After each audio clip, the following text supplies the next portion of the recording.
Put the recording on. All right, and then as everybody else joins, hopefully I'll see them so I can add them. Okay.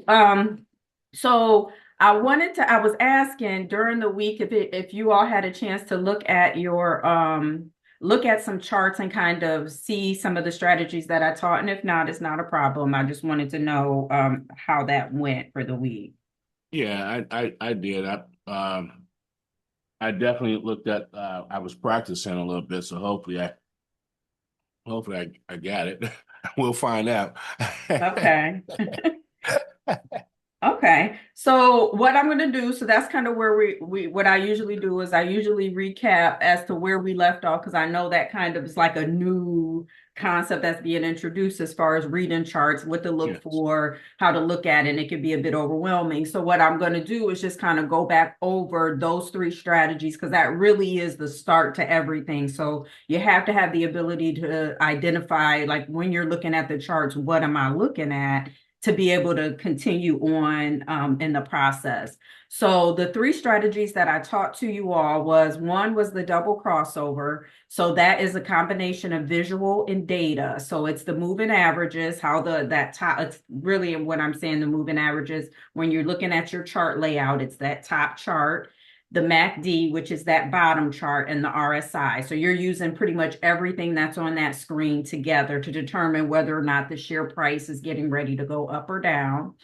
The second one strategy that I taught to you all was RSI 80/20. This is just data only. So this is the most popular with my clients because all you're doing is looking at the charts and you're just using that middle chart. That middle chart is RSIs. You're just saying, hey, if the RSI value is above 20, above 80, that means the price has gotten so high, we're going to see it start to pull back, start to drop. Or if the RSI goes below 20, that means the price has gotten so low that new buyers are going to enter the market and you're going to start to see the price go up. So that one is one that people tend to prefer. And then that's the one also where for the stocks that you're interested in, you can set your alerts and then it will automatically send an alert to your phone to tell you, hey, RSI just dropped below 20 or above 80 on the ones but you have to set it up for each one that you're interested in.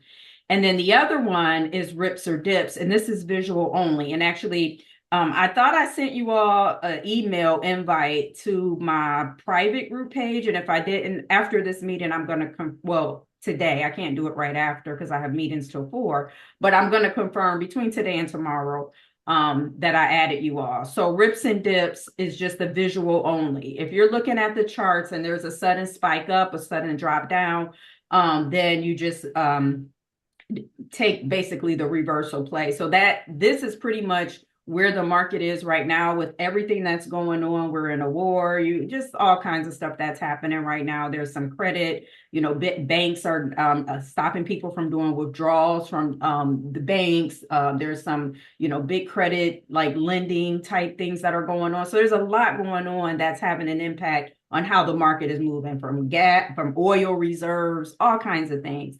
So you're going to see a lot like normal market movement, just day to day buying and selling of stocks and, options and equities. It's just normal, movement. But with everything that's going on, the market is a lot more volatile over the last 2 weeks. So you're going to see a lot more rips or dips. And that's one of the conversations that's happening today inside of the private group page. So I'm trying to help coach them through how to navigate in a market like this that's really volatile. So I'm going to go over just quickly, and then we're going to come off of here. We're going to go to the charts because then once we walk through that process, that'll lead us through the last slide that we didn't get through, which is my trade entry process.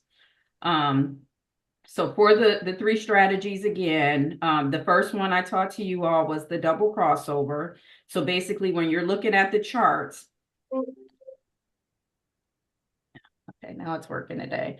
All right, what you're looking for, come here. There has to be a crossover on the top and bottom chart. So that we're going to go to the charts here. And so see how the blue line here was below the orange line. The blue line is the 5-day moving average that I had you all set up. It crosses over the EMA and it heads to the upside. That's going up.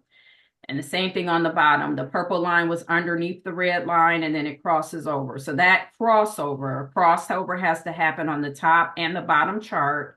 Those crossovers have to happen within 15 minutes of each other. If it happens 20 minutes out, 30 minutes out, that signal is weak. It's like probably going to just start going sideways. But when they're happening at the same time, in this case, it was the same time. Long as it happens within 15 minutes of each other, that's a good indication that we're getting ready to get some momentum either up or down, one or the other. Whether the blue lines, if the blue lines are trending, or if the lines are trending up, that means the share price is getting ready to go up. If we see a double crossover and the lines are trending down, that means the price is getting ready to go down. And then the other thing that we want to check, once we have confirmed the crossover happened top and bottom, they happen within 15 minutes, then we want to make sure that our RSI value is greater than 50. And basically the RSI is a relative strength index. That's the speed or velocity in which the share price is getting ready to move. So that's why we want it over 50. That means there's like still some upside momentum or downside momentum. So that's why we confirm that RSI is greater than 50 so that we know that when this thing does move, it's going to get some speed or momentum so we can actually make some money. If it's a weak, meaning usually when it's below 50, if I call that or if I see that, I say that's a weak RSI signal, meaning it's kind of iffy as to what it's going to do. And if it does, it's not going to do it for very long or, very strong. So that's why we use that. And then the last thing is with this one, there is a 15-minute wait rule. So immediately when you see that double crossover, you don't automatically go right into the trade. What you want to do is make sure that this trend is continuing. So this one has a 15-minute wait rule. So in this case, the one on here, the double crossover happened at 10:40. That means by 10:55, you want to check back. Make sure that it's still trending up or still trending down, and then you're okay to take the trade. Because what could happen, it could just be temporary, like some noise, and it reverses the opposite way. So you don't want to get in the trade and then have it reverse on you. The next one, strategy, and these are all independent of each other. RSI 80-20. So this is data only. If you're looking at the charts and you see that the RSI is greater than 80, then the next trade that you're going to take is a put, meaning put means put down. The price is getting ready to go down. If the RSI is less than 20, that means call up. Remember that. That means the price is getting ready to go up. And then with this one, the wait rule is that you're just looking for a clear change of direction on the blue and purple lines before entering. Nobody knows how long it's going to go down. How long that trend down is going to continue. And I know Ford had, when I called it out this morning, and then IWM had an RSI. So we'll look at those. Nobody knows how long this is going to go down. So how on the first one, I say, oh, well, within 15 minutes. But this one, you just kind of have to wait it out. Sometimes it can happen very quickly. Sometimes it could be hours. Like in this case, it just happened, like it still continued, blue and purple still continue down for quite some time, even though the RSI went below 20. What tends to happen is as soon as people see RSI below 20, they think, oh, automatically go execute the play. So go buy a call. And it's like, no, you went too soon. You got to allow this to happen. And then that reversal is going to happen. So that's the main thing that you need to remember with this one. Okay. And then the last one, and again, this is the one we're talking about today in the group, is rips or dips. So if you're looking at the charts and there's a sudden spike up or drop down. So in this case, this is a dip, a long red candlestick. That means the price dropped significantly during that time frame. If you're looking at the charts and it's a long green candlestick, that means that would be considered a rip. That means the price increased significantly. So what tends to happen with rips or dips is that the market is reacting to some type of news. It's just a temporary thing. It's going to react and then it's going to rebound and go back up. It's like a bouncing ball. basically. So there's really nothing I can tell you in terms of the weight rule. You have to allow the trend to finish before entering the trade. So what that means is, like in this case, how it was still going down, allow that downside to finish before getting in. That doesn't mean as soon as you see a long red candlestick, go ahead and take the trade, because it could still go down even more, and now you're in your trade too soon. So those are the three strategies. And then Can you repeat that part, Sharae? I'm sorry, just what you just said before um getting in the trade too soon. before getting in the trade You too say you soon, nobody know the part where I say nobody knows how far down yes, it's gonna yes, go, yes. or the part where I say when people see the rip, they go into the trade Yes, that automatically. part. Okay. So when they see the rip, they go in because the because the RSI at this point is at like under 20, you're saying? Nope, you mixing them up. Okay. So this would be the rip and dip. Okay, let me get it. Hold on. So Yep, we're let's talking stop. rips and dips. If we see the green, the red long candlestick, that means that that means that we just took a dip. I mean, the stock just took a dive a little bit. Yes. And then if we see a long green candlestick, that means that it's on the rise. A rip. Yep, that's a rip. So if So you're looking at the charts, long red candlestick, that means the price just dipped down. So mhm, like in this case, the example, it opened at 237. This is Tesla probably. Opened at 237.52 and mhm. it closed at 233.37. So in that 10-minute time frame, this stock just moved $4. Right. So this is in 10-minute That's increment. a dip. Right. Yeah, because remember when I had y'all set y'all's Yeah. charts up, unless you were on the phone, No, no, no. but if you're on the desktop, each one of these candlesticks represents a 10-minute time frame. On the Right. phones, and for the people that were on the phones that didn't have 10 minutes on their phones, each one of their candlesticks is a 5-minute time frame. So each candlestick, whether red or green, is all set at 10-minute increments already. Yes. Got it. Okay. Each one. All right.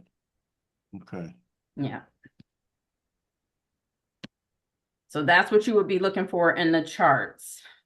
One of those three patterns. So what I'm going to do, and then that's what leads us into our trade entry process. So you got to be able to do step one before you can proceed through 2, 3, and 4. So Right. that's what I'm going to do at this point. What we're going to do is we're going to come off of here. And then what we're going to do is we're going to go look at some charts to make sure that you can identify those patterns in the charts. Okay. I'm here. We're going to go with IWM.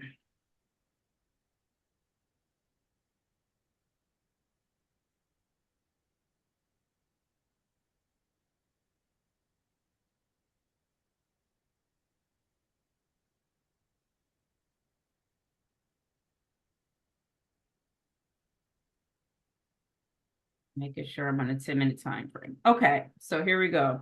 So when you are reading the charts, you are reading the charts left to right like a sentence. Remember, we talked about a sentence doesn't make sense if you start in the middle. So market opens, this starts plotting at 12 midnight. I'm reading the charts left to right, and I'm looking for one of those three patterns. And so the first thing I see, these lines are just touching. There is not actual cross. You see on the bottom, the purple, they just touched each other. They didn't cross.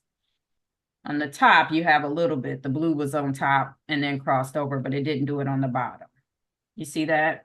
Right. And it was at the bottom. That's the double crossover. Yeah. So, because I'm looking to see what I think I see. So I'm reading it left to right. What is the first thing I think I see? Well, I thought I saw a double cross, but no, because on the bottom, the lines just touch. So I have clients that'll be like, oh, I went anyways.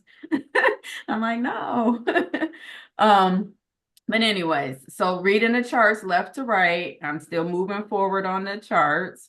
Wouldn't that be a crossover? Like go back, Where? right there. That's one. No, Right where I'm at. Where? no, where you were just at. Go over some more. No, it's not. Okay. No, sorry.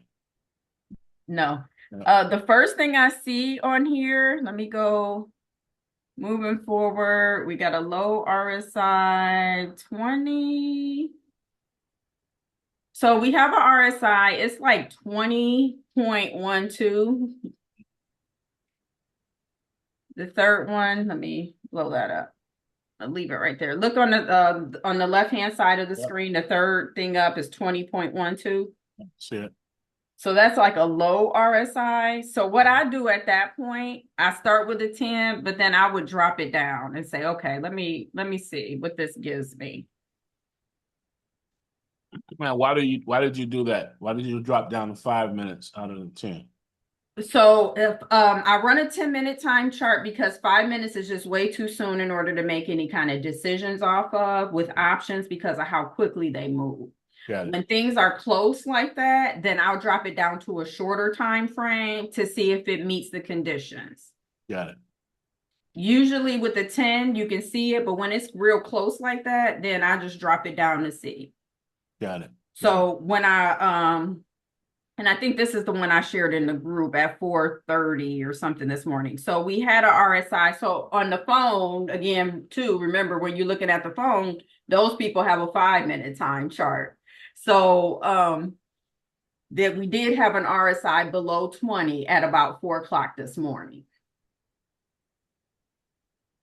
So that's it. That's step one of my trade entry process. Soon as I see RSI below 20, that means if you understand, if you know the rules, that means you're getting to the next trade you're going to make is a call based on this trade on the rules.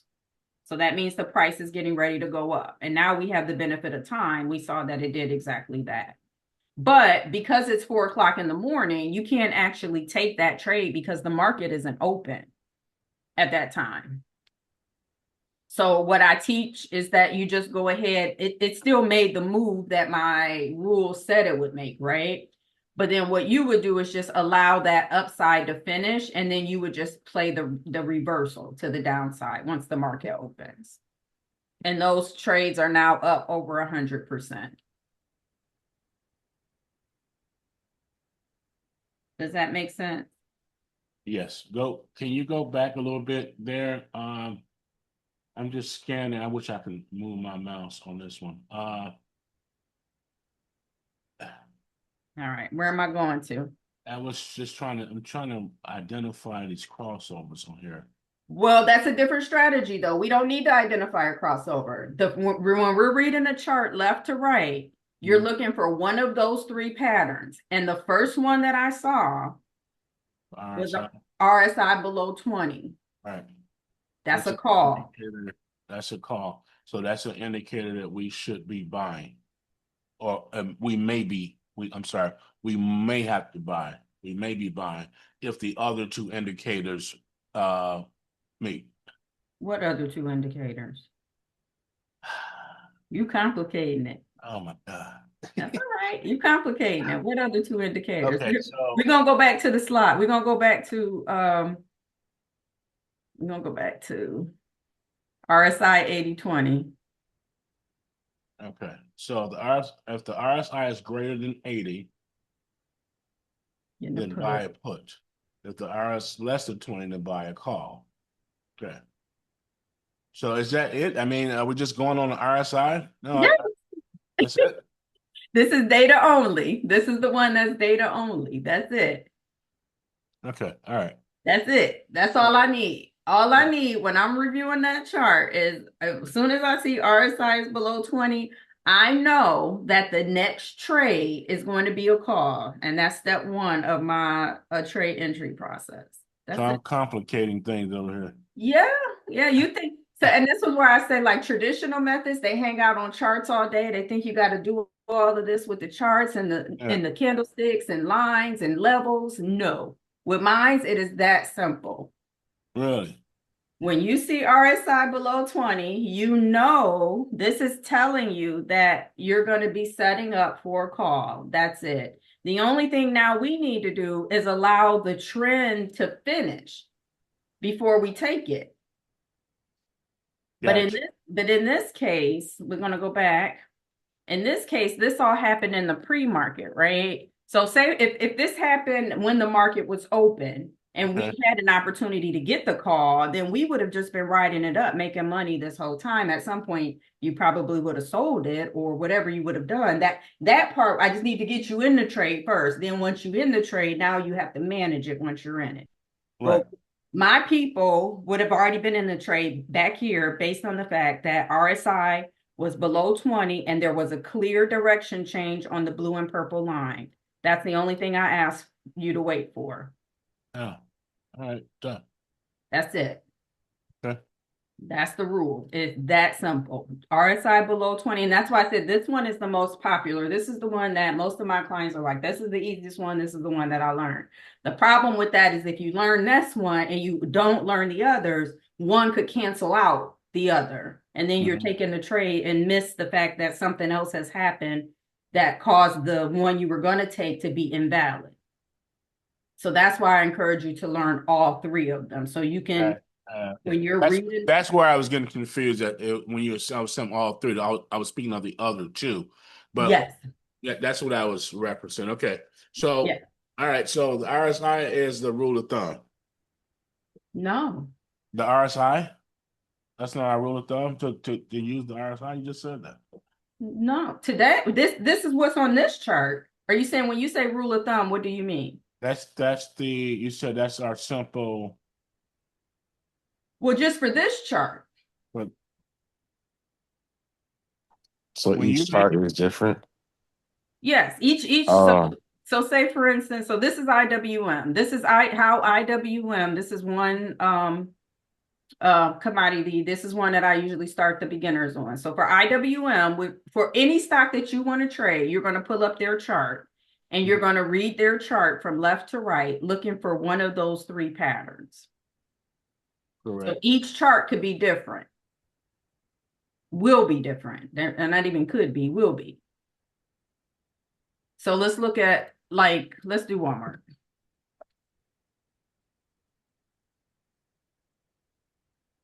All right. So reading Walmart, left to right. Walmart got a lot going on. So those are is that okay? So it had a so here's is that your rips and dips right here with Walmart too? we, we're going to read the chart from left to right, like a sentence. All right. You try and go right here to the middle. You can't start a sentence in the middle. It don't make sense. All right. So we're going to read it left to right like a sentence. Because remember, the future doesn't happen. So that's why you got to read it left to right, because right now, none of this to the That's right happening. has even happened yet. Correct. Okay. Yeah. So that's why you got to interpret it based off of what you can physically see. So if I'm reading this left to right, this is the first thing that I see. So tell me what you see and let me know we see the same thing. I see a dip at 3:10 a.m. I see Yeah.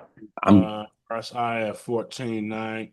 uh, And Let's stop at that. So you got you got two of those strategies met. we buying a call. Exactly. Yeah. Anthony, you on this. Exactly. So you got two different strategies. So in this particular instance, remember we talked about each chart could be different. Both strategies were met here. We had a long red candlestick, which is a dip, right. and we had a RSI 80 RSI below 20. Both strategies were met. If you know the rules, when you have a dip Mhm. means you're setting up for a call for rips and dips. For the strategy for RSI 80-20, anytime RSI is below 20, you're setting up for a call. So you got two strong indicators that you're getting a call. So that's it. Once you see that, you're going to allow the blue and the purple to finish out.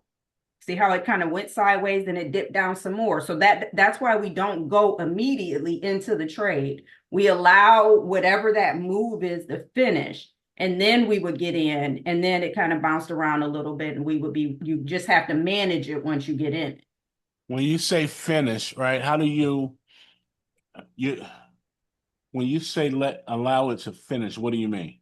The clear indication. So let's go back to let's go back to here. All right. So for the RSI 80-20, we're waiting on a clear change of direction on the blue and purple trend lines before entering. Okay. So let's go back to the chart. Would you say we had a clear indication on the blue and purple? I want to see if I could answer this question. So if we got in at the RSI when it was at 14, right? So now at that point, we would wait for there to be a change or a cross in, I'm sorry, a change in the blue line in direction before we would even attempt to get out, or at least looking to No, get you out. shouldn't even enter. You should Oh, not even enter. really? This is just, Yeah, that's what yeah, I'm saying. no. So we, At the No, call? We wouldn't enter that at the call when it dropped below no, 20? that's where I said that's the number one thing that people do. As soon as it goes below 20, they're like, I gotta buy a call, and they immediately go buy a call, but it Oh, drops some more. What you're mhm. looking for is a clear change of direction. There is no clear change of direction. The purple line went sideways. Right. So that's not your indicator. You should not move yet. You want a clear change of direction on blue and purple. Here's where you Mhm. got your clear change of direction Mhm. back here. You And see that was that? and that was below that was the RSI was below 20 at that point as well. It doesn't matter. You don't need Oh. another RSI. The first time when you're reading it left to right, Hmm. as soon as I see RSI below 20, I know that I'm setting up for a call. That's Right. it. That's it. Now it's just a matter of when. Now it's a matter, right? So I can't. So that's just it. So let me come here because I know you weren't on the first part. So basically, I have a 4-step trade entry process. Hmm. This is only step one. You can't get through 2, 3, and 4 until we get through step one. Right. What we're working on now is how to identify in the charts the direction that the price is getting ready to go, so we know when we get to the options chain, we're getting a call or a put. That's it. Got you. This is not at all what I'm working with you all right now is not on your entries. This is step one of my trade entry process. It's just knowing whether or not the share price, buy a call if the price is getting ready to go up, call up. Buy a put if the strategy show us the price is getting ready to go down. You don't make your entry based off of the charts, Got it. which is that call up, traditional put down. method. I heard somebody say something. No, I'm just remember I said call up or put down. Call up. So price is getting ready to go up. Call. Think call. Call up. Prices get the chart. The strategy shows the price is getting ready to go down. Put down. Easiest way to remember it. Mm-hmm. So what we're working through is step number one, because there's nothing worse than getting to the options chain, picking the wrong side, then take your trade. Now you're on the opposite side, or even at the wrong price, the wrong time. So those 3 strategies, that's like probably the most important piece is making sure that you can identify those strategies in the charts and knowing what to do when you see them. So like in this case, if we were moving off of the RSI below 20, that one says, hey, there has to be a clear direction change on blue and purple. There isn't one. On the bottom, there's no clear direction change. In fact, the purple just went down a little bit and then it went sideways. So you wouldn't, that's that wait rule. You're hanging out, waiting. Does that make sense? Yeah, it does. So at this time, I'm sitting in my computer, I'm waiting, I'm watching the trend, and I would then look to get in right before You're going to see a clear direction change, blue and purple. right there. There's You a see clear. it. Yeah. That's a clear change to me. It's going sideways, now it's going up. Yeah. Clear change to me. It's going down, now it's going up. Hmm. So was there another dip right there if you go over a little bit more? See, So now we're moving forward. The future doesn't exist. So now what's the next thing we have? Cross. I'm right on it, guys. Come on. Across. Yeah, that is Where? Show me where. at the top. What top? Where the brown and blue line, there's a cross. The RSI You is zoom in. 7. Oh, I'm sorry. I thought it was a cross. Nope. Sorry. I know. I'm like, where you see it's going to be a clear cross, not lines on top of each other. You're looking for a clear, like this is a cross. Right. There you go. That's a clear cross. That looks like a cross. Yeah, that's a cross. Yeah. Some things on top of each other like this is not a clear indication. But what we miss, I put it right on it, right here. Above 80. Above RSI above 80. So you got, soon as you got in that trade, it was gonna shoot up really fast. All right. But then this is one that would have like been really, really quick.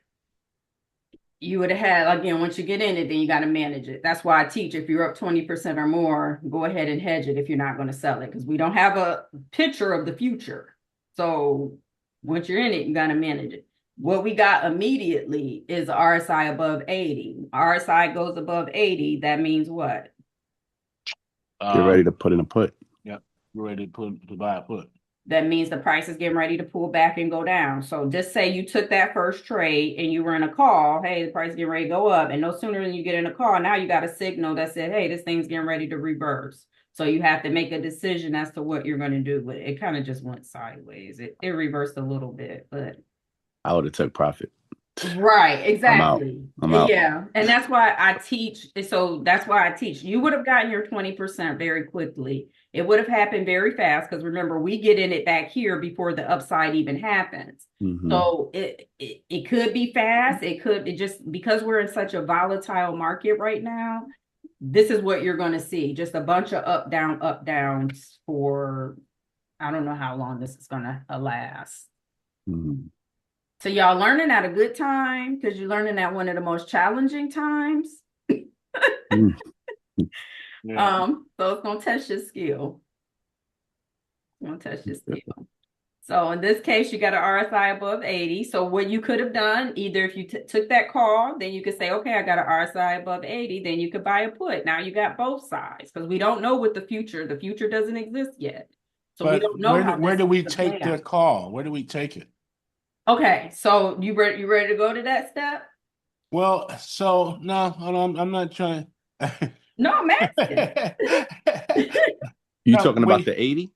The 80 yeah, right now? The yeah, RSI because 80? when the RSI went to 80, and when we got in, it was at under 14, right? We hadn't gotten in yet. You So should have gotten in though. no, you said don't get in yet. You said we needed to wait till the market show clear direction of change, right? It In terms did of at risk. 520. No, she was talking with me. She was talking about the first time it went below 20. Oh, That was oh, the oh. first one. Right. That's what she's saying, the indication of, hey, you got to be watching it now to see when to get in. Mm-hmm. Is that correct? Yeah. And the time to get in is when there's a clear indication of change on the blue line and the purple. And that happened right there at about 520.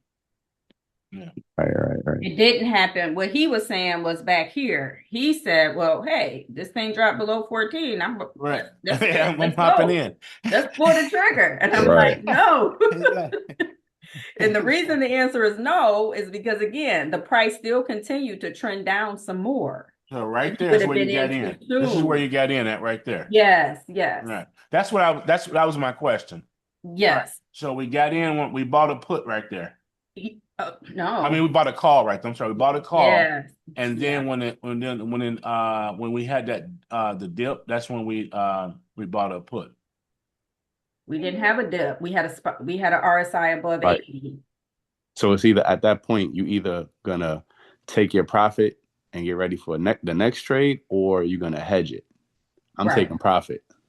So that's why I say you kind of have to decide once you get in. It's like, okay, now you got to either manage the risk if you want to stay in your trade, which that's actually should be session today too. But you know, we're on the mentorship, so we can go for however long we need to. You're going to either manage the risk if you want to hold it, or you're going to have your exit, which is take profit.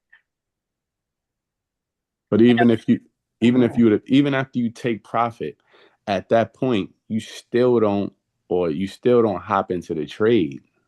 Isn't that correct? You just you kind of watch it a little bit because it's not given a clear, or is it? I mean, well, you have to follow the rules. So right. That's what you decide. So just because we have RSI over 80 tells us the price is getting ready to go down. Doesn't mean it's the right time. We just are using the rules to know what the price is getting ready to do. Mm-hmm.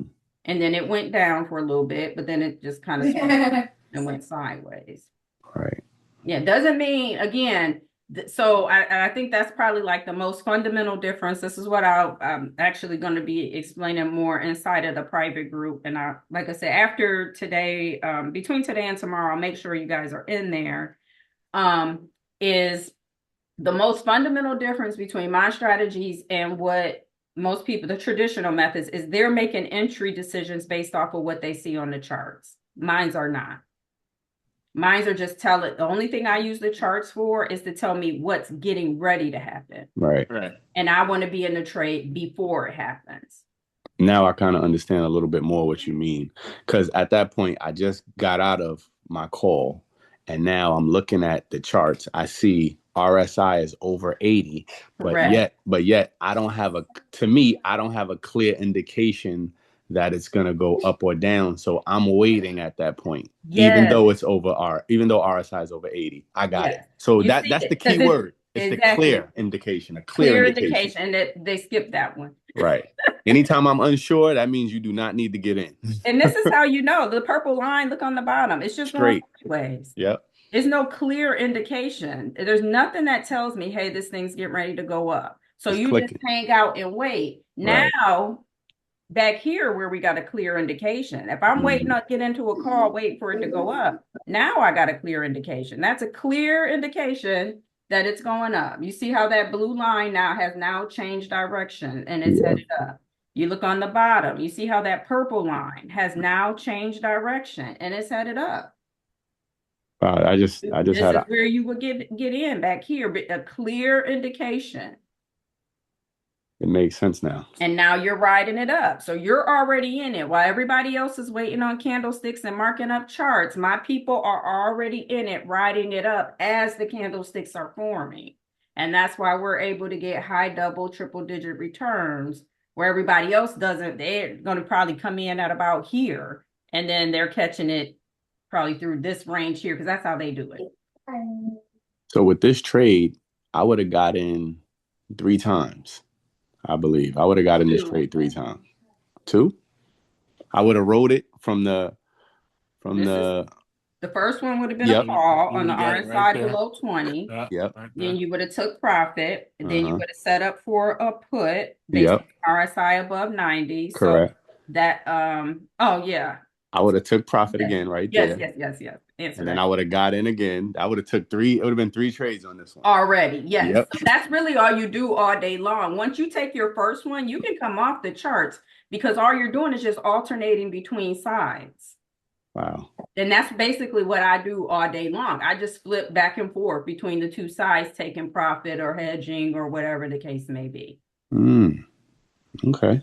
You don't have to hang out on the charts all day. Once you identify that first one, then you're good for the rest of the day. Okay. And so it's just being able to identify the strategy or the one of the 3 strategies in the charts first.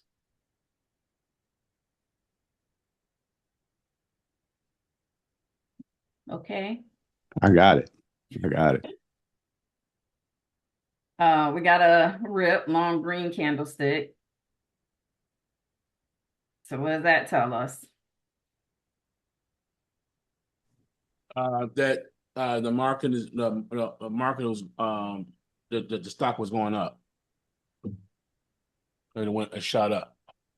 We had movement, positive movement. If we see a rip, what are we gonna do per the rules? If we see the rip, if we're looking at the charts and we see a rip, what does that tell us? That is volatile right now. It's going up and down. We should be preparing to treat the future like it does. Do we buy a call? Or do we buy a put? Definitely not a put, I don't think. Do we buy a call? Oh. Yeah, buy a put. When you see a rip, that means the price shot up.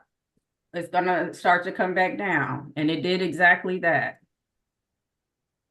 We saw a rip, and then the price started to come down. Remember, red candlesticks means the price is declining. But I mean... And it turned around real quick and went back up. Right. You wouldn't enter because there's no clear change of direction on blue and purple. That's where I was getting confused. Yeah. I'm like, wait. I still want to know that you can see it, though. That's the thing. I'm not testing your entry. I Oh, want to test that you can identify the patterns and you know the play to make, because that's like, see how that computer was like, oh, well, I saw a rip, so I'm going to buy a call, or that you would have bought the call and then the price would have reversed, and immediately you probably would have been down and thinking you're losing money, panic and jump out. I wouldn't have did nothing. I would have still I rode it know. until that blue line, and Yeah, you then still got to follow the rules, right. correct? Okay. But I still want to know that you can see it and know I see a rip, that's a put. Doesn't mean it's the right time. Right. Okay. So in this market, when it's very volatile, up, down like it is, this is kind of what you're going to be dealing with. All right, let's go to a different chart. Let's do Ford, which is a slow mover. So Walmart had a leadership change. They hired a new chief legal officer, I think. So that's why that one. So look for clean charts. When you're starting, you want charts that look like this. See, something like this is a lot easier to trade than the other two that we were looking for that are more volatile. Quick question. If we set up on another platform like Thinkorswim or whatever the case may be, for whatever reason, would you show us how to set it up the same way as well? Mhm. Okay. Yeah, it's All all the right. same. Yeah, Okay. I have two Thinkorswim accounts. I have an E-Trade, I have a Webull, Okay. and I have two Robinhoods. So I just want to make sure I set it up with the same Yeah, lines. Yeah. Okay. Perfect. it's all the same. Okay. All right. Yeah, it's all the same. What you're going to have different that you're not going to be able to get on Robinhood is I trade off a contract price movement. On Thinkorswim, the contract price, the fields for that I use in Robinhood, you will not see them on Thinkorswim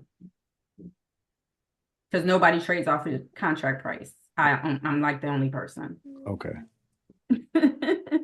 Yep. But I trade Thinkorswim pretty much. That's my primary second. This is my training account, but my Thinkorswim is my secondary. Okay. So I pulled up Ford. So one of the questions was, is every chart different? Yes, every stock is going to have its own behavior. So this is Ford. So reading Ford left to right. We're going to stop now. You guys tell me what you see. You see it? Yeah. Yeah, no. Is that I see a purple line that was on the bottom and then it crosses and now it's on the top. right? That's what I was trying to make sure if it was a solid cross. I see a purple line that was a blue line that Yep. was on the bottom and crosses now it's Two on the two top. crosses. Two Yes. crosses. Yeah. So reading left to right, you want the double crossover top and bottom.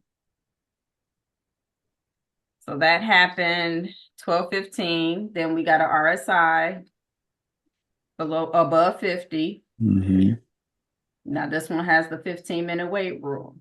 That's why you got to know these. So 15 minutes from 12:50 is 12:30. When you come back at 12:30, 12:30. We above 50. no, doesn't matter. It doesn't And have to be above 50. And no cross. No cross, exactly. So that I would not take that trade because there's no clear, if the blue and purple are still trending up, that's clearly telling me this thing's going up. Purple is now going sideways, so I wouldn't take my trade. Right. You see it? Yep. It's not really doing anything. It's just going sideways. They're parallel with each other. That's why this one has a 15-minute wait rule. It's the only one that has a timed wait rule. The rest of them, we're following the blue line, the trend line. This is the only one that I wouldn't take the trade. You don't need the RSI. You don't have to check the RSI again or anything like that. You don't go back and restart the process. Once you see the pattern, all you're doing is now getting to that wait rule and following what the rate rule says. It doesn't have to be, RSI doesn't have to be above 50 when you actually enter the trade. You're just looking to make sure blue and purple are still trending up because that's the way they started to go, but they didn't. So then I would just do nothing. So then I would continue on. If I'm reading a chart left to right, it was a little something that happened, a double cross to the downside, but there's a weak RSI.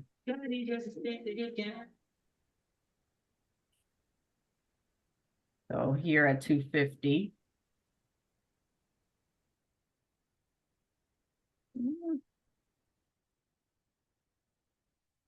255. Oh, I'm still on that 5-minute time. But the RSI is weak. So you just keep moving forward. So the first thing I really see here, once you get used to looking at it, you can really just kind of look at it. You'll see the RSI above 80. But See that? but that purple line is still kind of parallel. Why are you looking at the purple line? Even if you over 80 on the RSI, that's one indication. Why are we looking? What you looking for on the purple line? Because I thought it had to be the top has to be going in an upward direction, and also the bottom with the purple line needs to be going in the up direction with RSI over 80 to take a right. Completely different rule. Right. Okay. Anytime I'm looking at the chart, RSI is over 80, that's telling me the price is going to pull back. Mm-hmm. I need to be setting up for a put. Gotcha. I'm done.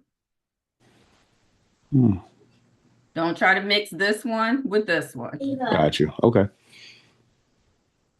That's why I say learn all three of them. Mm-hmm. So this is like probably the most important piece. So when I see RSI over 80, I'm looking at the charts.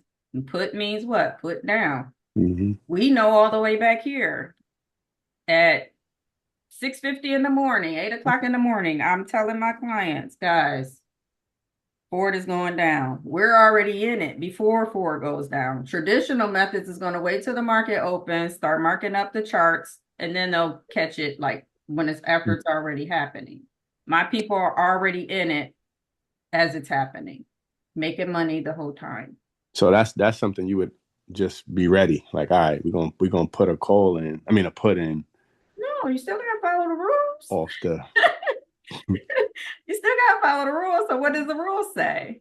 So as far as the time, I got the rules, but as far as the time, once the market opens, and you check the, let me see. All right, we know it's over 80. That's early in the morning, and then we over 80 right there. And then once we see the directional clear change in direction, okay, that's definitely a put. Right. So basically what I would be doing is I know I'm buying a put. The market's not open yet. When the market opens, I'm just going to come back to check to make sure there's nothing that happened that made it invalid, that changed the direction, and nothing happened because this future candlestick didn't exist yet. This is 9:35. Market is not open yet. Mm-hmm. So everything I see, clear change of direction happened right here to the downside. I got 5 minutes after. Yeah. 9:30. Yeah. Right. So you would be in setting up for a put. You would be following my trade entry process. You would be setting up for a put option, and you would be in it as it goes down. So in the morning, we could check a few of the stocks that we want to trade before the market opens, just to get a clear understanding of, okay, all right, I didn't even know that either. All right. Right, because traditional methods wait until after the market opens before they have you entering. And that's what I see on YouTube a lot. Oh, wait till the market opens and see the trend. Yeah. Right. But mines are based off of rules that I developed. What I studied the charts for 2 years, and I did a series of if-then statements. So if this happens, then this is what happens and is going to happen. And you can confirm it because we're able to see if the RSI is above 80, we're seeing that it does go down.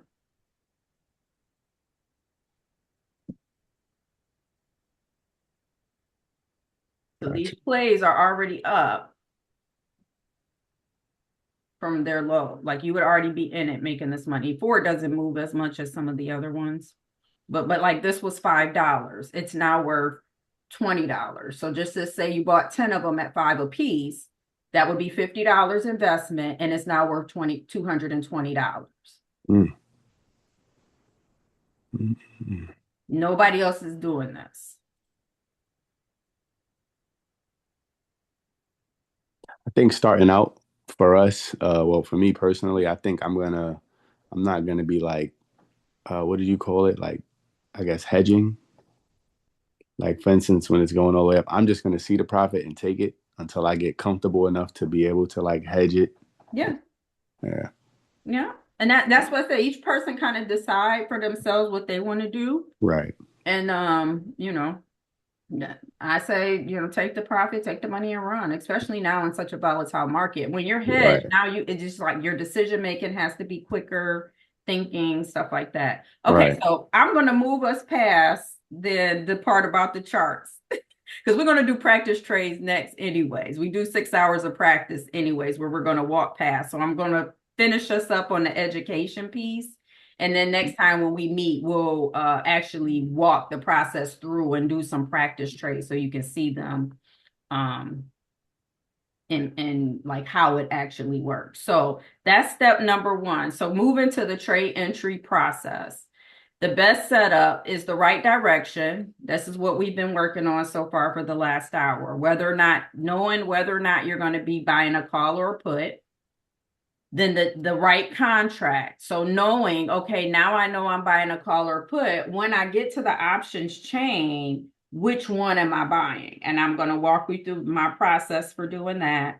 The right price. What is the price I should pay for my contract? So how I was just showing you how that contract was $5, it's now worth $20. So I'm the only person that teaches that. I'm the only person that trades off a contract price movement.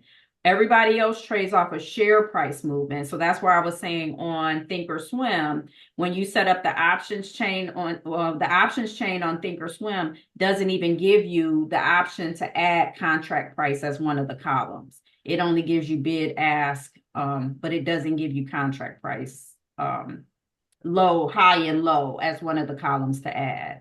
So I usually use my Robinhood and base it off of that. Go ahead. Sure. Let me ask you, with your technique that you use, and I know you can't really give us any type of numbers, but what's your success rate with this particular technique? Like in terms of a successful purchases or losses. Every trade should be, I can't guarantee every trade. So I don't keep track, like I don't keep metrics. Okay. And the reason for I don't keep metrics just because I'm a coach, I'll be so all over the place. Like I guess how often are you losing using this method? Oh no. I have more green days than red days. Okay, that's yeah, no, you should not be. That's the thing. If you're not able to be successful with this method, then something is wrong. Like something is broken in the process. You should go back and fix it. Got it. No, you shouldn't. No, every trade should be, if you're buying the contract at the low, the contract can only go up. If you're following the rules and taking profit, your success really is, I was making money and I didn't sell it. So example would be yesterday. I had a green day yesterday, but I didn't sell my contracts. So then today the market opened and it went against me. But that's on me because I didn't sell them. I was using them for coaching. Yeah. So that's where I say for me, things have kind of changed. Like this morning, I had an intent of this is what I was going to do, but then something started happening in the group and I had to slow it down and stop that. That was going on. So for me, I'm probably not the better people to ask would be my clients as to what type of success they're having since using these methods than it would be to ask me just because I'm not fully able to dedicate. Yeah, that's great. That's good. Okay. The right time before the reversal. So this is what the 4-step trade entry process. So the charts, this is what we've been working on. Charts told us the direction the share price is getting ready to go. So based on the strategy that we see, then we're going to either be on the call options chain or the put options chain. That's it, based on which strategy was met. So that's what we just got finished working on. The next step is we're going to select a contract with a strike price that's according to your risk tolerance. So this is where this one, it goes by each individual. So say, for instance, I know that I cannot sit on charts all day long. The lawn service people would be here. I know that I cannot sit on charts all day long. I can't watch it. You wouldn't want to trade ones that are very volatile, move up, down, up, down. Also, you wouldn't want to trade ones where there's that expire like in the near term. You can do it if you want to, you can. I'll just work with you on how we do it. Versus if you have a lower risk tolerance, I have some clients are like, I can't take the stress, all that up, down. So then they'll pick a future. I got 2 weeks on this, or I have a month on this. So then I don't have to watch it as closely. So this is where you all have to decide for yourself what type of investor you are, what type of trader you're going to be. There's some people that's heavy. I can sit here and watch it. This is what I want to do. Quick ins and outs, or I just want to put my stuff in and then just check it occasionally, because that's what's going to matter. Then the next step is only buy contracts when they're trading at or near their lowest price. So even though we went through that whole process, step number 1, where we're saying, yeah, we're getting a call, we're getting a put, I'm not willing to buy anything unless I can see that it's at or near its lowest price. If it's already moved, why would I want to pay? Let's just think about it like a car. I bought a car and I pull up, Sharae, you bought this car? Yeah, they on sale for $35,000. And then you get there and it's 50. Would you still buy that same car? No. So it's the same thing with the contracts. If I get to a contract and by the time I get there, if I look at the low price and the low price is lower than what it is now, I'm not buying that contract. So that doesn't necessarily mean I'm going to actually execute this trade. I'm only willing to buy contracts when they're at or near their low price. You want to set yourself up to win. You want to set yourself up to be the one buying at the low. So when it does go up, you're making money. Now, how much? I mean, we don't know because it's such a volatile market. The future doesn't exist yet. And then the last piece is to be patient. And this is the one that struggle with the most. And that's when is the right time to actually take the trade. You do not enter into the trade until right before reversal. Well, for rips and dips and 80-20. Double crossover is timed. You take it 15 minutes in, unless something changes. And then the most important piece is the charts only tell you the direction. It does not mean it's the right time, which is what we just were working through. Or we're saying, oh, RSI went below 14. That means go ahead and get it. It's like, no, you got to still follow that weight rule per whichever strategy. So any questions before I move off of here? Because what I'm going to do is just walk through this 4-step trade entry process. Yep. Oh, I'm good. You good? Okay. I need to take a break real quick, guys. Oh yeah, I usually do at the top of the hour. So it's 12 Okay. o'clock anyway. So let's break till 12:15. Okay. All right. Thank you. Uh-huh. All right.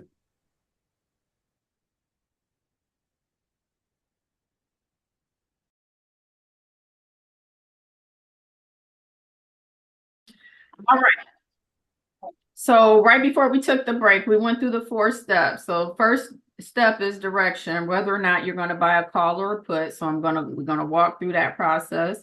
Step number 2, whether or not what you're trading. So we're going to go through the options chain, what that actually looks like. So with options, they have expiration dates because instead of buying the actual shares of stock, which the strategies that I teach apply to shares as well. You can still use those same strategies if you want to buy the stock, but we're going to focus on options. They have different expiration dates. So which expiration date you pick is based on your risk tolerance. So what I'm going to do is I'm going to do Friday, next week, Friday's expiration date, just so we can track them from this week to next week. the right price, making sure that when we buy our contracts, we're buying our contracts at a time when that contract is at or near its lowest price. Every contract for the day has a low price. We want to be the ones buying it at the low. We don't want to be the one. We'll just go back to that one. Whichever one I selected, I don't even know what I picked. We don't want to be the person that bought at $17 and now we're holding a contract that's worth $2.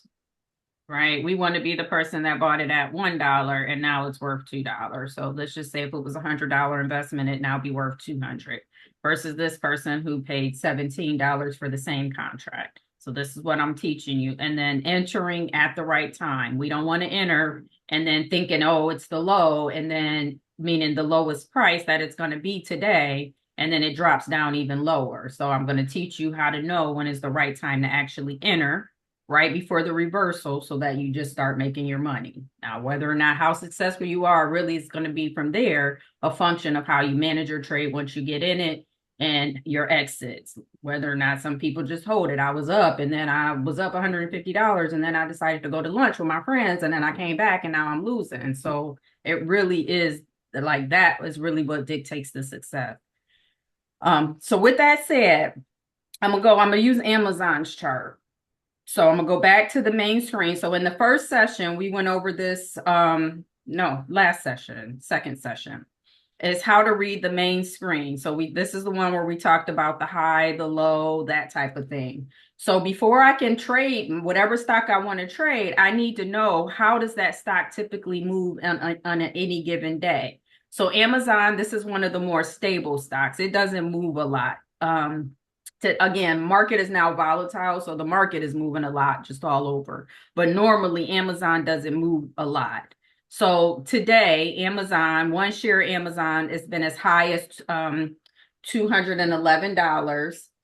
It's been as low as 206. So that's what, $5, somewhere around $5. So if I'm trading Amazon, I'm going to go to the chart. I'm going to read their chart left to right, like I said, like a sentence. I'm going to put it back to a 10-minute time frame. So I'm going to read Amazon left to right, like I'm reading a sentence. The first thing I see is right here. What do you all see? I hope you see the same thing I see. Below 20. Yeah, Oh. so that means we're going to be doing what? Getting ready for a call. The first trade on Amazon was a call, but it's 3:00 in the morning when this thing happened. So we couldn't actually execute, but it did its upside move. So we couldn't do it, but it doesn't mean that move didn't happen, right? It still happened, whether we were able to capitalize on it or not. So again, reading the chart left to right, you got to double cross over. They're too far apart. One is at 4:45. One is, they're 15. Oh, 5:05. This looks like about 5:05. But anyways, that's just confirmation. We already know it was going up anyways. So I would ignore that. So it's already done its upside. So the first trade of the day, market opens at 9:30. What would I be doing? Buying the put. Yeah, because we know it's going to go down, right? If it's already gone up, quite natural human behavior says, hey, I'm making money. I brought this thing back here or yesterday or whatever. I'm now making money. I'm going to start to sell and take some profit. So what you're going to see is it start to naturally come back down. So the first trade of the day on Amazon, if I were calling this out at 9:30, or if I had looked at this chart before the market opened, I know I was setting up for a put, and that put play has already happened. It's done its downside. So we have the benefit of time. It's already happened. So now at 12:00, 12:20, what's the trade that I'm taking next? A call. Oh. Exactly. So I will be setting up for a call option. That's it. Step number one. Knowing how to read the charts, identify whether you're buying a call or a put. So right now, because everything is still trending down, that means it doesn't mean it's the right time. We don't have a clear change of direction yet, but that I know that the next trade I'm taking is a call. So that's it. I'm off of the charts and now I'm going to the call options chain. And the reason I made a note of how Amazon typically moves, so I'm going to be trading options. I'm going to be buying a call. So it's either you're going to be buying a call or you're going to be buying a put. That's it. That's step number one. So I know I'm buying a call. The next step is the right contract with an expiration date according to my risk tolerance. So we're not going to trade contracts expiring today because that means I got to watch it more closely. So I'm going to pick Friday's expiration date next week. Well, they got Monday, 3 days out. That's Monday. This is the 18th is Wednesday, but we're going to pick 7 days out. So we're going to do Friday's expiration date. Excuse my ignorance, Sharae, but Go ahead. the expiration date of a contract simply means you don't have the ability to buy that contract after that time, right? Is that Correct. It expired. Yeah, this will no longer be on the options chain. Yeah, it won't be be on the available. option chain? But the purpose of the an expiration date, remember, an options contract gives the owner of that contract the right to buy 100 shares of stock at a set price. So this contract will expire next week, March 20th. Gotcha.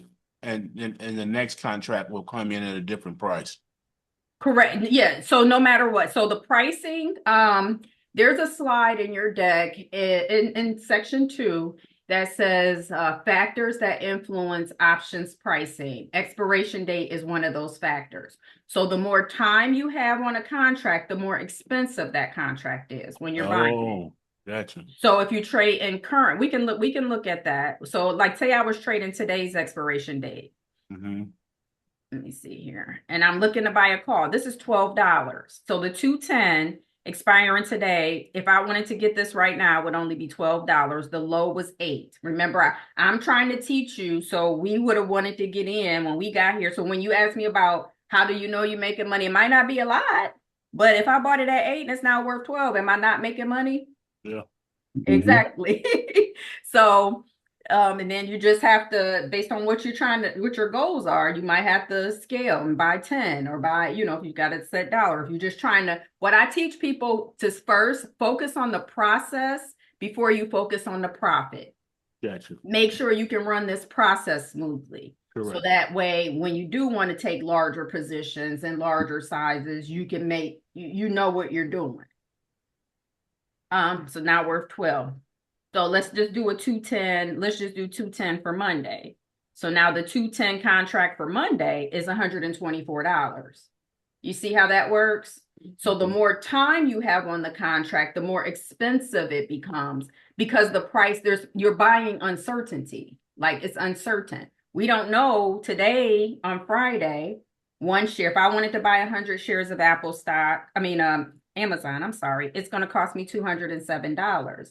We could wake up on Monday morning and the war is over. It's highly likely that we could get a message tomorrow that says the war is over and the market shoots in the air and now Amazon's now worth $220.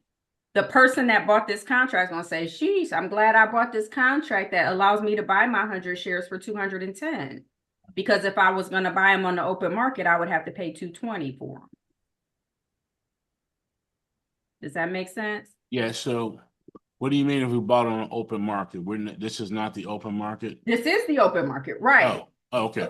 This is the open market. So right now, today, if I wanted to buy 100 shares, I could lock in today I could buy 207 at 207.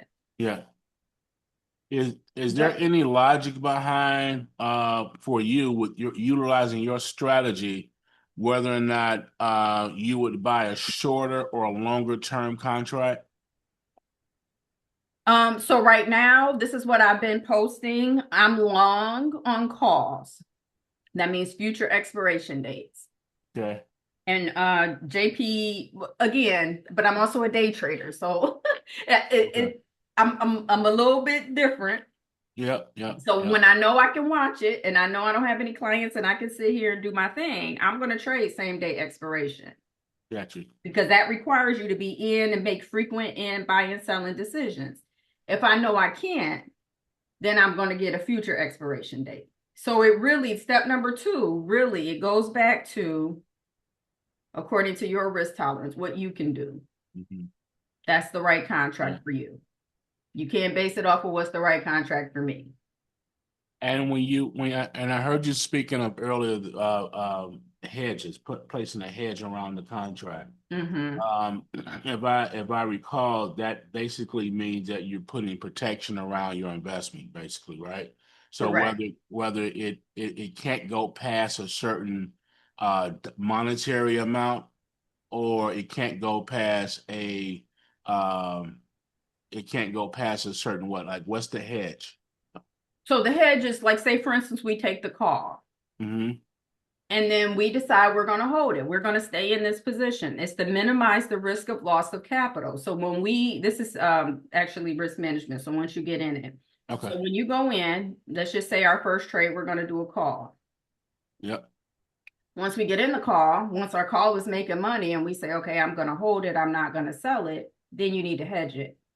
Because if your decision to hold it turns out to be a bad decision, you're going to lose your money to the market. I'd rather lose my money and pay it back to myself because I have the put than pay it back to the market. Gotcha.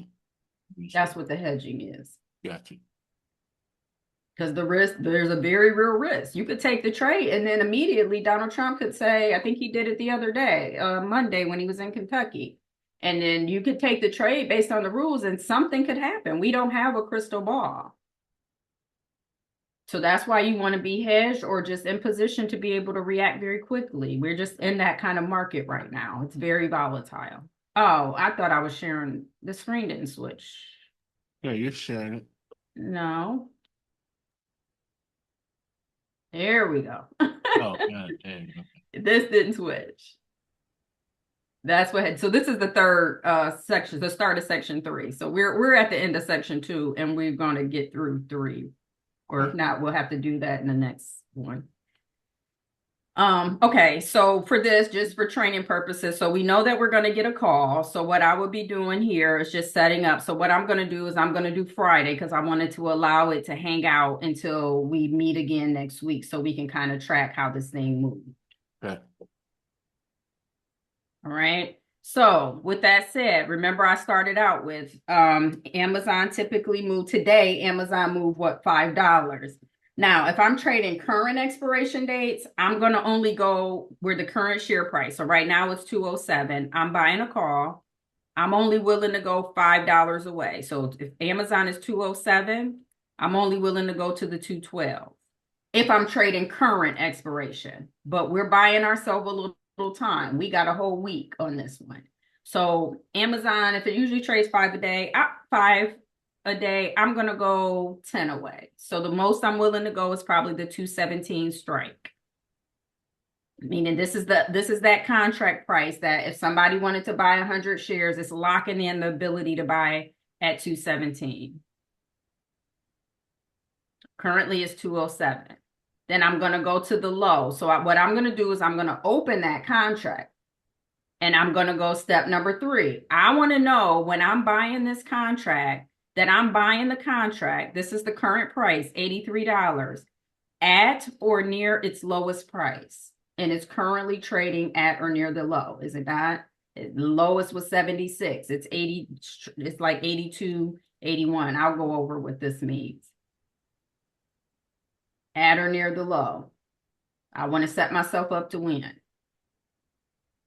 The So highest I'm sorry, what was that strike price then? That's that contract, that rate that they're locking in to be able to buy their 100 shares. Their 100 shares at that strike price. At that strike price. So the owner of this contract has the right to buy 100 shares of Amazon stock at $217.50. Mm-hmm. By March, and this contract expires March 20th.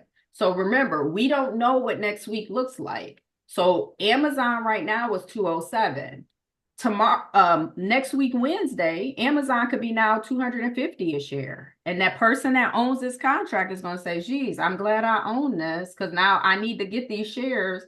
But if I wanted to buy them, I had to pay 250. But I have this contract that lets me buy them at 217.5. What's the purpose of an options contract? You're not buying the shares though. The only thing you're doing is buying the contract. When it increases in value, you're going to sell it. Right. Got it. for a price more than you pay. You are not required to actually buy 100 shares of Apple. I mean, 100 shares. I don't know why I keep saying Apple. 100 shares of Amazon at 217 a share. Yeah, This is that's for just the person that has an order that they need yeah. to fill. I mean, I've used it even on my own personal, like to allow me to buy shares at less than, what I could pay. I need to get a lot of 100. I use contracts.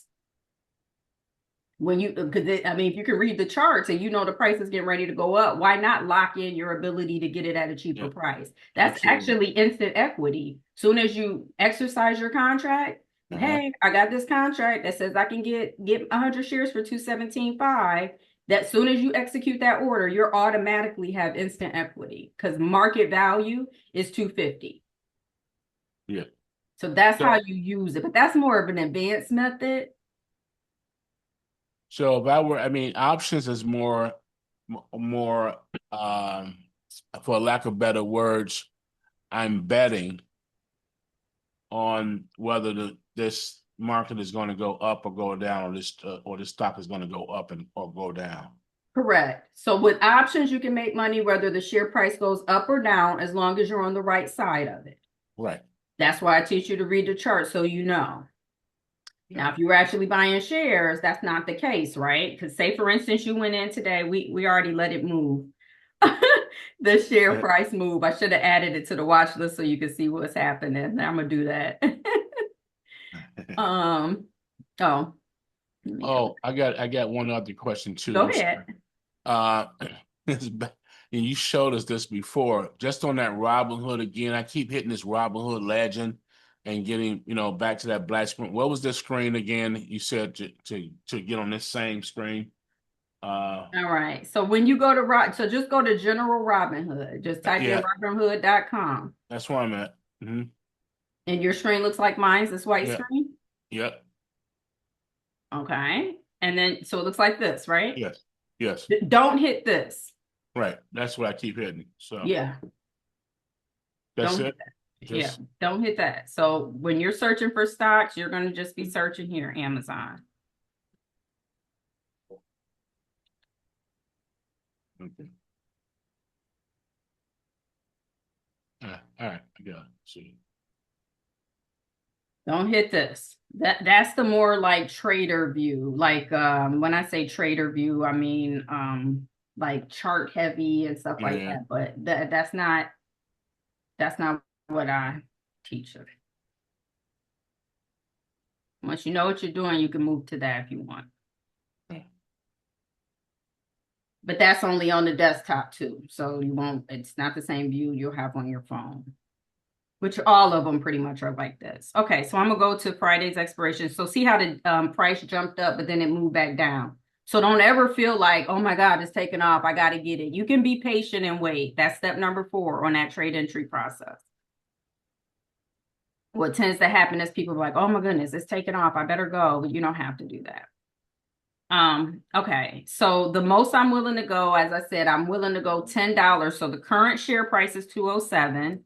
So if I'm on the options chain, 217 for next Friday, that's the most I'm willing to go, maybe 220, but I'm going to play it safe and go 217. So I'm opening it up. What the low it's been is 76. It's still trading at or near the low. So what we do for practice trading, we're not actually going to execute with real money. All you do is you're just going to add it to your watch list. And now I can view it on my watch list.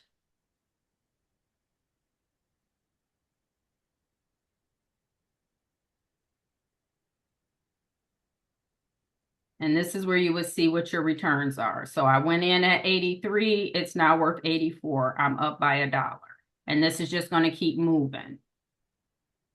Now it's up by $2. That's it.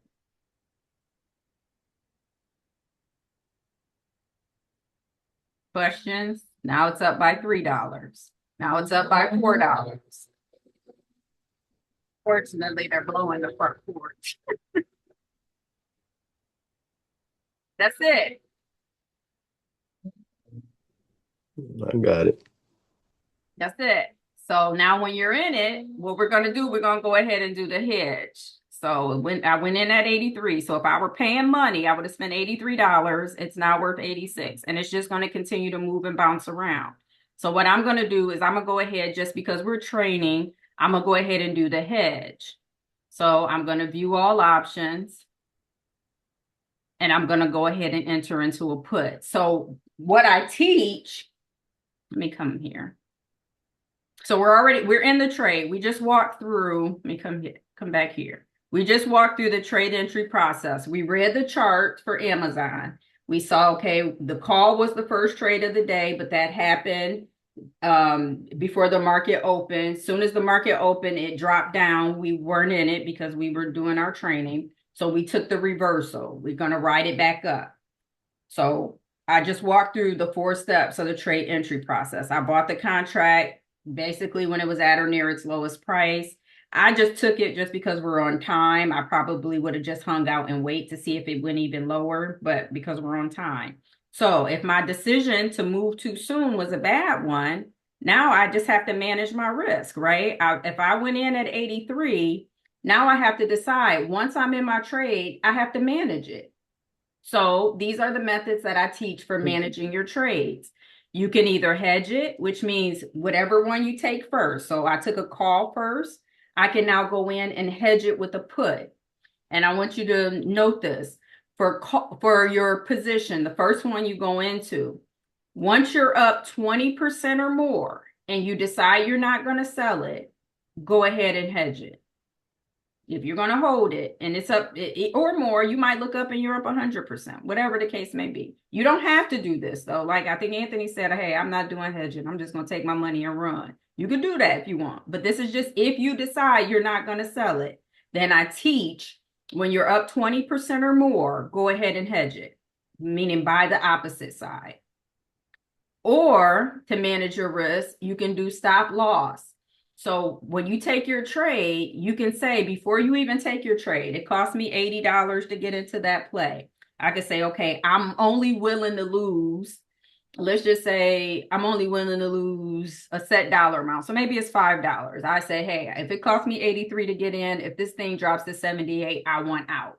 And you can set the system to automatically sell it if the price drops to 78. So you determine what your threshold is.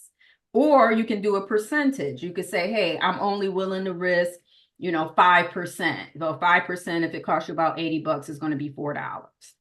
So if it drops down by $4, you will put an order in to automatically sell. So you determine, that's based on your risk tolerance. So that's another way you can minimize your risk of loss. So that way you don't lose your whole $80 that you went in if you decide this is what you want to do instead. And then I also teach about trading low volatility stocks, so stocks that don't move as much. So those are like your Amazons, your Walmart's moving a lot today just because they had news. Forward, but you saw Amazon. Amazon was just a nice like decline down all day. It's not one of those ones that bounce up and down like it was when we first started looking at IWM and Walmart. That one was kind of bouncing all over the place. So that's what I teach for managing the risk once you actually get in the trade. Do you have any questions? No. Nope. No. Okay, so what I'm going to do, we're going to go back. We're going to check that position, see how it's doing. It's actually probably not doing. Let me see. Yeah, it's moved. Wait. Let me go back.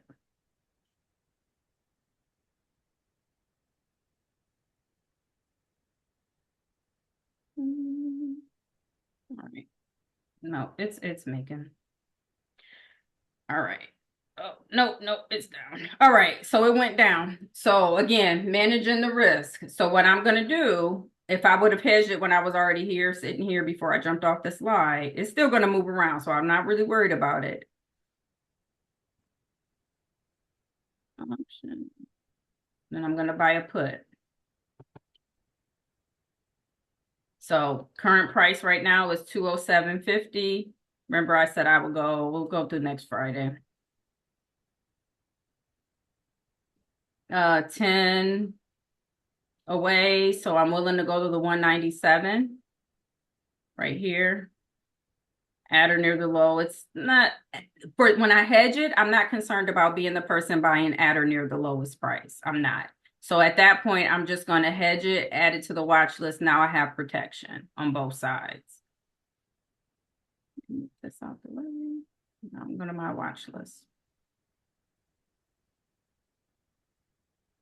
So now I have it both ways. So I have an Amazon call. So if the price goes upwards, which per the chart, per what we read on the charts, the price is going to go up, but I'm protecting it with a put.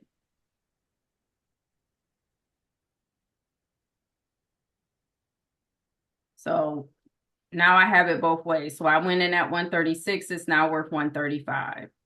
And we'll go look at the other side. So go back. You said it's worth what you got in at 136. I mean, for Glen's. Correct. I went in at 136. It's worth 134 now. But remember, I teach you wait until your initial position is up 20% or more. So you got a nice cushion on it before you buy the opposite side. So right now, how this one is going down, the other one, let's go back, would be going up.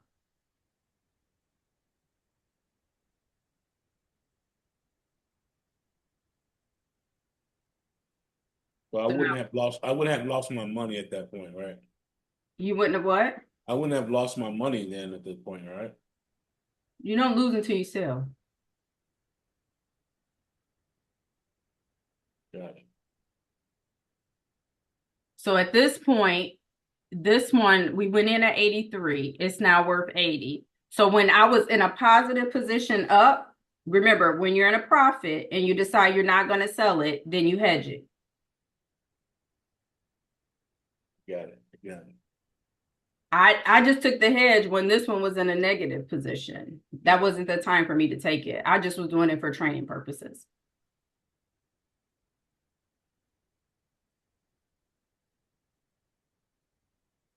I'm listening. Yeah, no, this is like learning how to read again.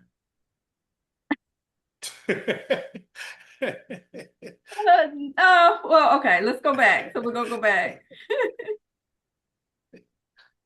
Let me go here.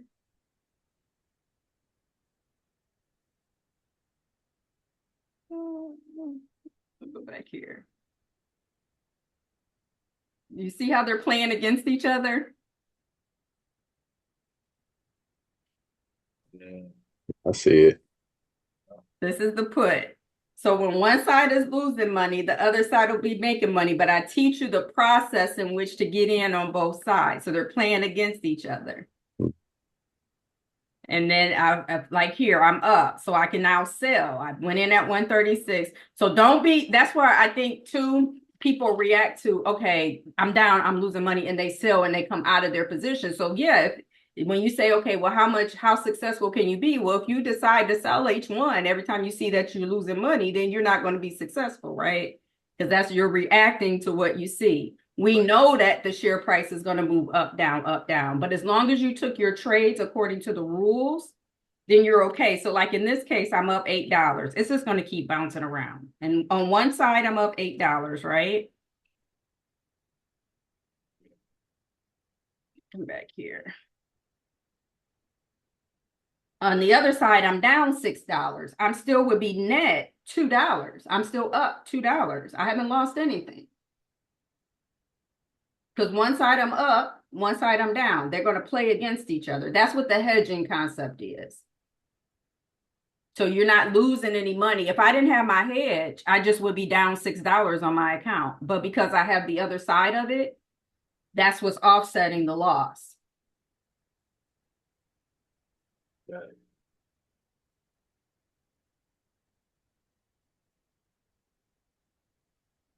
Or if I was just in one side of it, let me come back here. If I didn't have the loss, then I would just be up $12. So they just kind of play against each other. But we're going to go through some practice. We do 6 hours of practice, and then we do 6 hours of actual live with real money.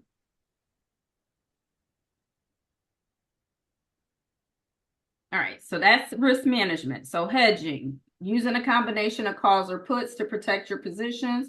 So when you take your initial position based on the rules, one, I just went in that call. I said if we weren't up against time, I probably would have waited and allowed the downside. Let me come back. This is what the thing about not being patient. Step number 4 of my trade entry process is knowing how to enter your trade at the right time. As long as the blue and the purple are still trending down, then it wasn't the right time to take the call. Like there was no clear change of direction on blue and purple. We had a little bit. It moved for a little bit, and then it just like it didn't really do much. But I'm making money on my put, so because I hedged it, it doesn't matter to me, and I'm gonna hold my call till next week. So do you take your eye off of it at this point and you don't have to babysit it anymore? Yeah, you gotta still exit. That's what happens. That's what people do. Where y'all think you in there? No, you said until next week. You say you hedge it until next week, right? Well, the reason I'm holding it until next week is because I want us to be able to track it throughout the week to see how it performs. Okay. But ideally, I'm selling. If it's making money, I'm coming out of it. You still have to exit it. This is just how to manage your trade while you're in it. Okay. So that's what I teach, those rules. So hedging, enter your first position based on the strategy and the charts. And then once you're up 20 to 30% or more, you buy the opposite way. I didn't wait until it never went up 20 to 30%, number one, because I didn't wait it out anyways. I took my call too soon, just trying to get something in before our time is up. Gotcha. And then you're going to manage each position independently. So once you get in it, now you have to go into an exit strategy of how you're going to exit out of your trades. Then the stop loss, which is what I talked about. So what we're going to do, you determine the dollar or percent that you're willing to put in, that you're willing to risk for each of your trades. And then you'll set an order to automatically sell when it reaches that. So like in this case, my contracts were worth, 48, 49. I could put an order that says, hey, if this thing drops to 41, go ahead and sell it at no less than 40. So I'm preventing myself from losing my entire investment. I'm kind of locking it in and say, hey, or yeah, that's what I was asking you earlier, right there. Yeah. Mm-hmm. Right.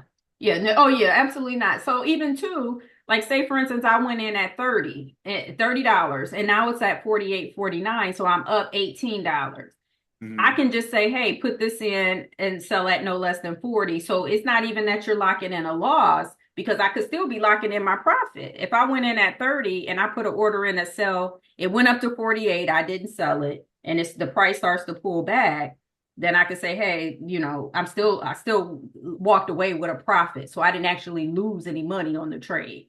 So you just kind of determine what your risk tolerance is and what you're willing to risk. Gotcha. Then the low volatility. This is what I wanted to show here. Select positions with not a lot of movement between the high and the low on the contract itself. So when you open up a contract, every contract has a low and it has a high. So this is Apple. This is when I sell for like conservative or moderate. I like encourage them to trade slow movers. Amazon, Walmart. The lowest this contract was $88. It's been as high as 120. So you're looking at what, $30 movement, not even $30. But here's a similar one that's high volatility, $110, and it's been as high as 40,000. My goodness, 4,000. Same contract, pretty much same investment. And at the time that I took the screenshot, it was worth approximately 2,000. So this is the ability to turn 1,000 into 2,000 versus the ability to turn $88 into something just like 120. But again, this is one of those things. It's like if you have a low risk tolerance as a risk management strategy, then you want to trade low volatility stocks versus high volatility. And then the last piece is just the closing your position. So once you're in your positions, now you still have to get yourself out of your positions. So those exit strategies, so there's 3 of them that I'm going to teach to you. One is manual. So that's what Anthony says. So, well, when I see profit, I'm taking profit. So when I see I'm up, I'm selling. So let's just use that Amazon play as an example. Immediately when I went into that Amazon play, it immediately went up. We watched it go up $3, $4 before it turned around and went back. I could have just sold it. Hey, I see profit, take profit. It ain't much, but I'll take it. So that's what that scenario is. Or you could do limit sale orders. So you could say, hey, I went in that first contract, it was at $83. When it got to, let's just say 100, I can set an order that says, hey, sell this thing if it gets to $100. Or you can make it a certain percent. If you say, hey, I know I want to get 20, let's just say 50% off of every order I take. Then you'll just figure out whatever price you paid, what's 50% of that price, and then sell it when it reaches that, like 120 would be the price if I was doing 50%. And then you can use RSI. So you can use when the RSI goes above 70, like if you're in a call. So I own this position, I'm in a call, and I notice the RSI is creeping up there and it gets above 70 or reaches 70, I know a reversal to the downside is going to be coming. I have to make a decision. I'm probably going to sell it and get out of it. The same thing if you're in a put. If RSI, don't confuse this with the strategy. This is the entry strategy of 80-20. This is more exits. If you're in a put and you notice the RSI is getting to 30, you got to make a decision what you're going to do. You should be considering selling it because we know a reversal is going to be coming. So either way, so whether entry or exit, the RSI is a really strong component here in terms of our decision again, because you're saying on the entry, we want to get in when the RSI is over 20, right? If we were buying a call, Mm-hmm. and if you see the RSI go below 20, Mm-hmm. then that means you're going to be setting up for a call option. Right. And so on the exit, if it drops down to 30, we should be setting up for a put. No. Oh, okay. I'm confused now. Yeah. Yeah. Don't So worry about it. I'll rewatch it. if you're in a put, meaning the share price is starting to drop down, and if you're already in the trade, Uh-huh. not setting up for the trade. If you're in a put and the price starts to drop down, and if you see RSI go below 30, that means you need to be considering selling your put. Selling, not getting into it. Wait, that's what I just said, right? No, you said setting up for a put. No, I said, oh, yeah, exactly. Yeah, so I thought you meant okay. getting into it. So No, I was speaking exit. you need to be if you're in a put and you see RSI go below 20 or start to go towards 20, you need to be considering exiting. Yes. Right. Yeah, I'm speaking of exit. Okay. Yeah, first I was saying under 20, that's the entry. I was saying the RSI is still the indicator because when it's time to exit, right, we will see it if we see it below 30, that we're setting up to sell it, to get out of it. Yeah, you need to be considering doing something with it, correct? I'm a little confused. So if you're in a put and RSI goes below 30, you're considering selling it. Okay, say you sell it and now RSI goes below 20. Now you can consider buying a call at that point, correct? Right, that's a whole new setup. Okay. That's a whole new trade. Perfect. All right. Yeah. I got it now. Got it. Yeah, so this is managing your positions that you currently own. Once you get in your trade, you have to manage it. So either you're gonna hedge it or that you have to get out of it too at some point, right? You can't just hold it forever and ever. So This is one of your strategies. There's 3 strategies you can use to get out of your trades. One of them is use the RSI 70-30. You don't know that it's going to go to 30 though.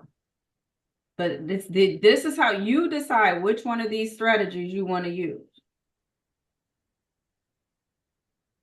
We don't know that an RSI is going to go to 30. We don't know that. Got it. We don't know what it's going to do.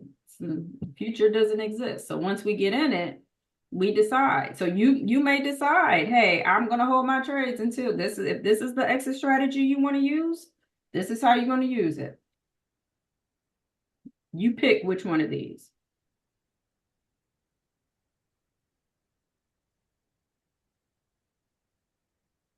All right, and then just some tips to enhance success. Actually, this is the one to the last. So one is just don't be greedy. You want to take the profits you can see, not the ones you can't. Don't panic. The price is going to move around. It's going to go up and down. So when you get in your contract, you're going to see when I first took that put option, you saw that put was down like $2, $3. Then it turned around and it was up $12.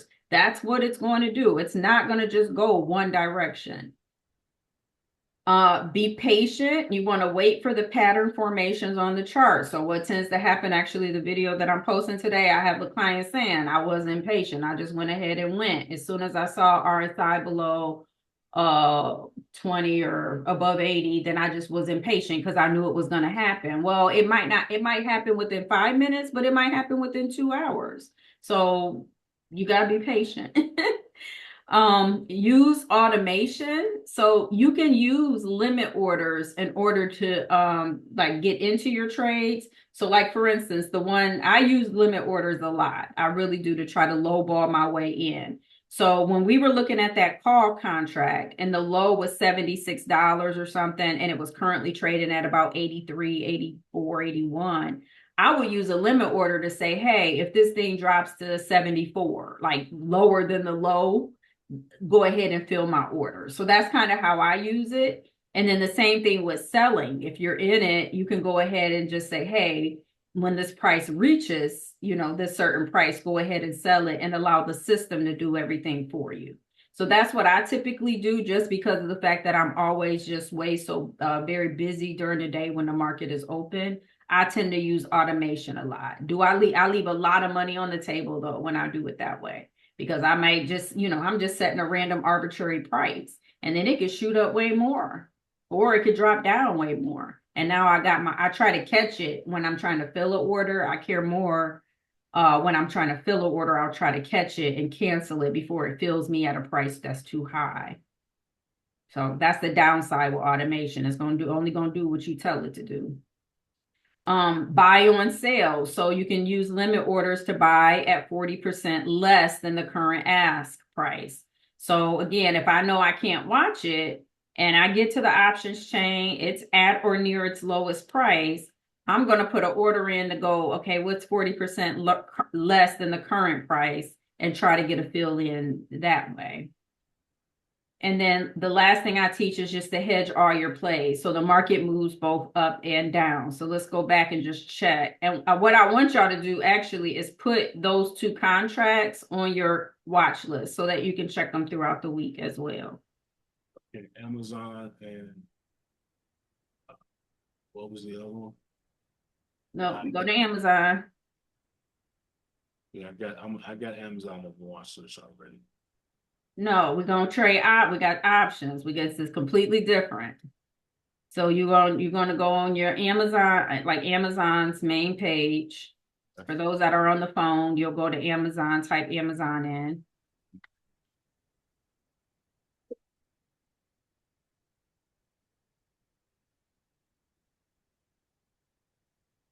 That's what I have. All right. For those that are on the phone, it's the magnifying glass and put in Amazon, and you're going to hit the trade button, and it says trade options. Yeah. For those that are on the desktop, you go to Amazon trade options. You're going to go buy a call, and you're going to change your expiration date to Friday's date, the 20th. Okay. And I want you to add the 217.5. So find the two strike price, that's 217.5. And strike times 217, got it. Let me make this smaller. And then it's gonna be a button down here that says add to watch list.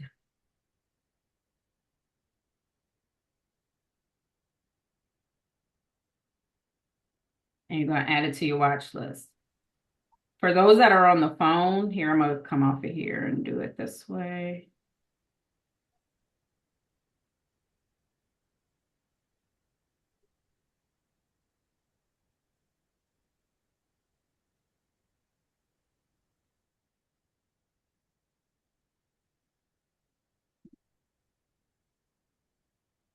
For those that are on the phone, you'll go to Amazon. You'll go to trade, options. We're gonna, across the top, those are your expiration dates. So we're gonna pick March 20th expiration date, and it's gonna open up the options chain. We're gonna do a buy, a call. We're gonna scroll up. Amazon's current share price is 206. We're gonna scroll up. And we're gonna select the 217.5. You're gonna open it. And at the bottom, you'll have a thing that says add to watch list.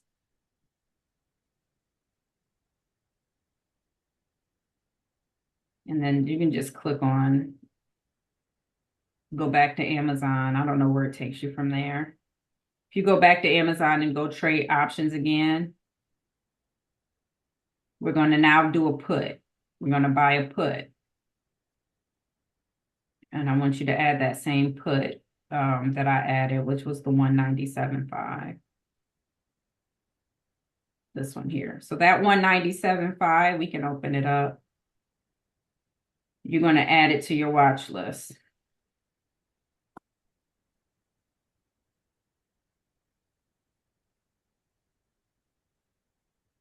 Over here. Let's stop sharing. Stop sharing. All right, and I'm gonna go back and I'm just gonna pull that up just so we can look at. So this is what I would do in this case right now. If I had purchased this with money.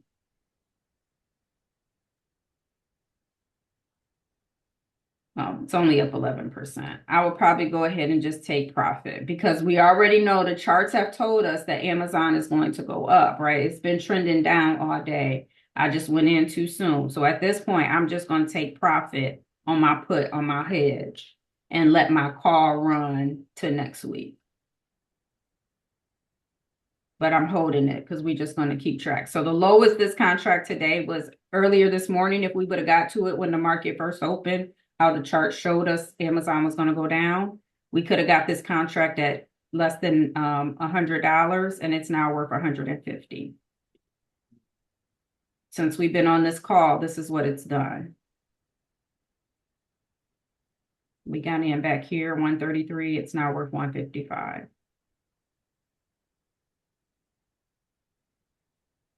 Okay. Yep. Just say okay. Got it. We still got two more modules to go. The next module, then this is just the education piece. So really at this point, we're done. So I guess I would just say between this is just the cheat sheet that I have for you all, just the print off, kind of puts everything together on one. And then just ending again with that risk disclosure about options being risky, but I'm teaching you how to do it appropriately. So I might start smoking cigarettes after this one. No. If I come to church smelling like cigarettes, it's your fault. Oh, but see, that's the thing why I like, and actually I've been doing a lot of things on coaching, and they were saying like groups are better. And that's why I started with the mentorship. I kept saying, I was noticing people wanted to add other people. And then I'm like, okay. And then now I'm doing these coaching like seminars, and they're saying the same thing. So you all work together and you can like check each other Oh, absolutely. to make 100%. sure that that's, oh, did you understand that? Oh no, I thought she was saying this. And then y'all could come back to me and then say, hey, this is, can you clarify this? So I think Absolutely. that you guys working together as a team, Yeah, that's exactly what we're doing. yeah, it's beneficial. So you shouldn't be resorting to smoking cigarettes. Nah. Are Not you a yet. cigar smoker? I am. Okay, I'm gonna have to bring you a gift. So I usually give there's a day trader cigar, bankers, JC Newman Bankers day Uh-huh. trader cigar. So I usually keep a supply of those, and when I have like in-person classes, I get a lot of people from the cigar community. Yeah. I give them a day trader cigar. Oh, thank you. So I have to get you that. Oh, thank you. Absolutely. Okay. All right, so that's it. So for this concludes the education piece. And then what we'll do next when we meet again, now we'll just start going through actually reading the charts, putting them on the options chain, on the watch list, like how I did have this one here, and then how we would be exiting, making decisions about exiting and stuff like that. And we do that for 6 hours. Like we did the class for 6 hours, we'll do practice for 6 hours. And then from there, we'll go to using real money for 6 hours. Okay. All right. All right. That's it. That's all. All right. I'll post the recordings if you have any questions in the meantime, and then I'll send you an invite to the private Facebook group as well. I believe that I got that because I saw it, but I was trying to hop on. It was too late when I saw it. By the time I saw it. No. So there's just like the actual face. So that was just like sometimes I'll do special trainings as well. Oh, okay. Okay. So that was just one of just like a impromptu special training. And it was because they were asking me questions I couldn't get to through the week. But then there's just the actual page where I post additional trainings, videos, I share trade alerts, stuff like that. I thought I sent it by email, but I'll make sure. If not, check each of your individual emails for those invites. All right. Sounds good. Okay. All right. Thank you. See you all next Friday. Thank you. See you next Friday. Thank you. We appreciate you. You're welcome. Bye. Have a good weekend. You Bye. too. Thank you.